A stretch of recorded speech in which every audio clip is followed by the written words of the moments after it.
ભુજની ઉમાનગર સોસાયટી ખાતે અક્ષત વિતરણનો પ્રારંભ કરવામાં આવ્યો।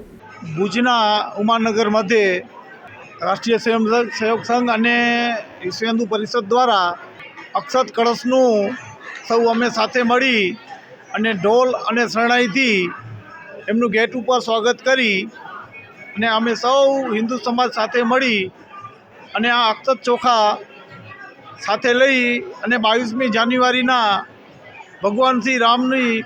પુનઃ પ્રાણ પ્રતિષ્ઠા થવા જઈ રહી છે ત્યારે સૌ સાથે મળી આ અમે બીજી દિવાળી ઉજવવા જઈ રહ્યા છીએ અને ઢોલ શરણાઈથી અને લાપસીના એધણ સાથે અમે સૌ સાથે મળી અને સૌના મન ભેગા એ સાથે સમગ્ર હિન્દુ સમાજ આ વિસ્તારની સાથે મળી અને 22મી જાન્યુઆરીના અમે ભવ્ય રીતે આ કાર્યક્રમને ઉજવશું। નવીન વ્યાસ, વિભાગ સંચાલક, રાષ્ટ્રીય સ્વયંસેવક સંઘ કચ્છ વિભાગ। આજે આ ઉમાનગરમાં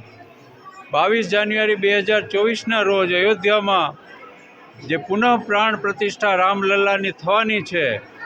એમના જે પવિત્ર અક્ષત અયોધ્યાથી પૂજિત થઈને આવેલા છે એ અક્ષત કળશ આ સોસાયટીને અર્પણ કરવાનો કાર્યક્રમ જે પૂરા ભારતભરમાં ચાલી રહ્યો છે, તેમાંના ભુજ નગરમાં આ ઉમાનગર સોસાયટીથી આ અક્ષત વિતરણનો પ્રારંભ કરવામાં આવ્યો છે।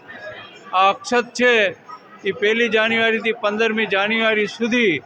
દરેક હિન્દુ ઘરે